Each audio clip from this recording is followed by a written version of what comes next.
Hello everyone, কেমন আছেন সবাই? আশা করছি সবাই অনেক ভালো আছেন।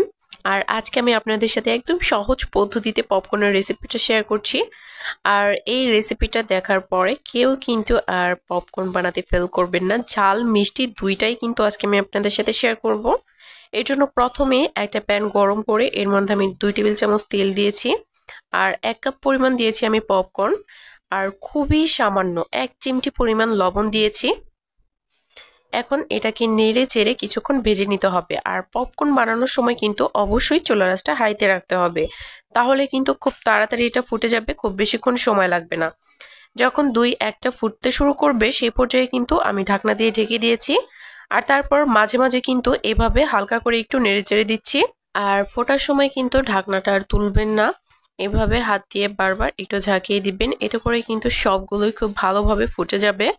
আর ঢাকনাটা যদি তুলেন তাহলে কিন্তু পপকর্নগুলো ফুটে একদম বাইরে বের হয়ে যাবে।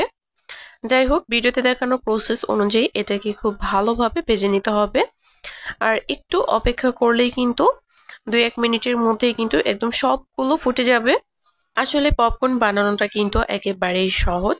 অনেকেই পারে, আবার অনেকেই কিন্তু জানে না। তার জন্য রেসিপিটা দেওয়া, আশা করছি সবার কাছে ভালো লেগেছে। আর ঝাল মিষ্টি দুইটাই কিন্তু আজকে বানাবো। চিনি দিয়ে মিষ্টিটা বানাবো ক্যারামেল তৈরি করে। আর এই তো এখানে কিন্তু সবগুলো প্রায় ফুটে গিয়েছে। আমি একটু নেড়েচেড়ে দেখছিলাম যে সবগুলো হয়েছে কিনা। এখন আমি এটাকে চুলা থেকে নামিয়ে নিয়েছি। এই তো একটা বোলের মধ্যে নামিয়ে নিয়েছি। এখন প্রথমে আমি ঝালটা বানিয়ে দেখাচ্ছি। ঝালটা বানাতে গেলে কিন্তু বিট লবণ লাগবে, মানে বিট লবণটা দিলে কিন্তু খেতে ভালো লাগে। যদি হাতের কাছে বিট লবণ না থাকে সেই ক্ষেত্রে এমনি লবণ দিয়েও করা যাবে। আর আমি যেহেতু আজকে বিট লবণ দিয়ে করছি, এখানে আমি সামান্য একটু প্রথমে লঙ্কার গুঁড়ো দিয়ে দিলাম। আর তারপরে এখানে আমি বিট লবণ দিয়ে দিচ্ছি। আপনাদের হাতের কাছে যদি বিট লবণ না থাকে সেক্ষেত্রে এখানে এমনি লবণ দিয়ে দিবেন।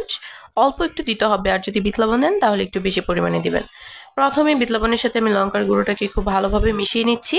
আর তারপর পপকর্নের সাথে এটাকে দিয়ে খুব ভালোভাবে আমি মিশিয়ে নিব। এই যে খুব ভালোভাবে ঝাঁকিয়ে মিশিয়ে নিলাম। এই তো রেডি হয়ে গেল আমার ঝাল পপকর্ন। আর এখন একটু মিষ্টিটাও বানিয়ে দেখাচ্ছি। এর জন্য কিন্তু একটা প্যান গরম করে এর মধ্যে আমি চিনি দিয়ে দিয়েছি। এর মধ্যে কিন্তু কোনো রকম জল দেইনি, একটু পর আমি ক্যামেরাটা অন করেছি। এই তো দেখেন, চিনিটাকে যখন এভাবে গলতে শুরু করবে অপেক্ষা করতে হবে। চুলার আঁচটা কিন্তু লোতে রাখতে হবে, হাই হিটে রাখলে কিন্তু ক্যারামেলটা একদম পুড়ে যাবে। লোতে রেখে যখন খুব সুন্দর একটা ক্যারামেলের কালার চলে আসবে সেই পর্যায়ে এখানে পপকর্নগুলো দিয়ে খুব ভালোভাবে নেড়েচেড়ে মিশিয়ে নিতে হবে। আর মিষ্টি পপকর্নটা বানাতেও কিন্তু খুব বেশিক্ষণ সময় লাগে না। ক্যারামেলটা হয়ে যাওয়ার পরে পপকর্নটা দিয়ে শুধু একটু মিশিয়ে নিতে হবে, তাহলে কিন্তু একদম রেডি। ভিডিওটি ভালো লাগলে একটা শেয়ার দিয়ে দিন।